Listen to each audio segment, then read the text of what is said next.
আসসালামু আলাইকুম প্রিয় দর্শক।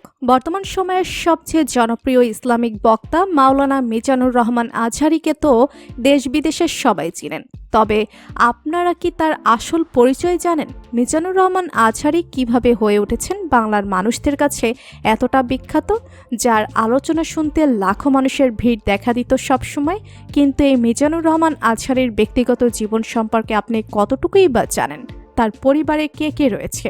আজকের এই ভিডিওতে সকলের প্রিয় এই বক্তার আসল পরিচয় ও পরিবার সম্পর্কে বিস্তারিত জানব।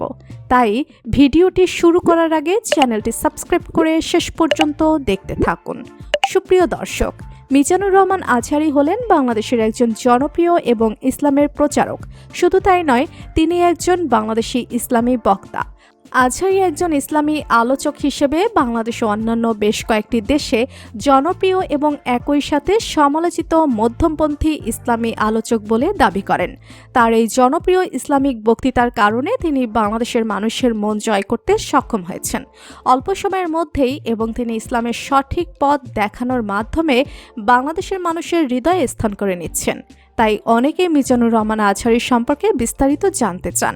মিজানুর রহমান আজহারী 1990 সালের 26শে জানুয়ারি ঢাকা জেলার ধামরাই থানায় জন্মগ্রহণ করেন। তারপর তিনি বসবাস করেন কুমিল্লা জেলার মুরাদনগর পরমতলা গ্রামে। ছোটবেলা থেকেই তিনি মাদ্রাসায় পড়াশোনা করেন এবং পরে তিনি আল আজহার বিশ্ববিদ্যালয়ে পড়াশোনার সুযোগ পান এবং মিশরের আল আজহার বিশ্ববিদ্যালয়ে পড়াশোনার কারণে তার নামের সাথে আজহারী উপযুক্ত হয়।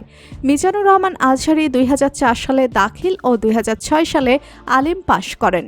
তবে উভয় পরীক্ষাতে মাদ্রাসা শিক্ষা বোর্ডের মেধা তালিকায় প্রথম স্থান অধিকার করেন এবং 2007 সালে ইসলামিক ফাউন্ডেশন কর্তৃক আয়োজিত মিশরীয় স্কলারশিপ পরীক্ষার প্রথম স্থান অধিকার করেন।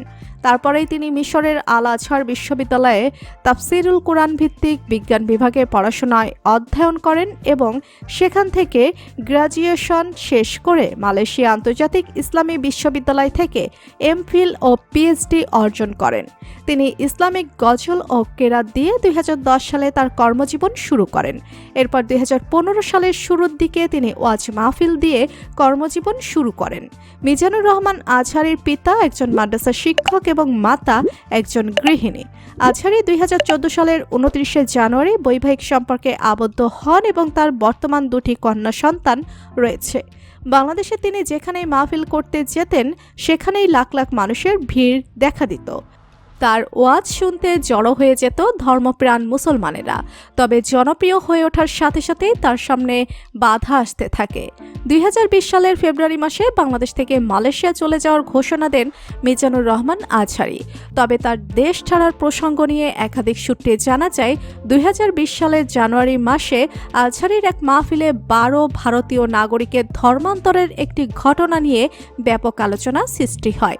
তৎকালীন আওয়ামী লীগ সরকার ভারত সরকারের অদৃশ্য চাপেই আজহারীকে দেশ ছাড়তে বাধ্য করে। ভক্তরা জানিয়েছেন, স্পষ্টভাষী এবং সাহসী একজন বক্তা মাওলানা মিজানুর রহমান আজহারী। তার মাহফিলগুলোতে বক্তব্য দেওয়ার সময় তিনি কাউকে পরোয়া করতেন না।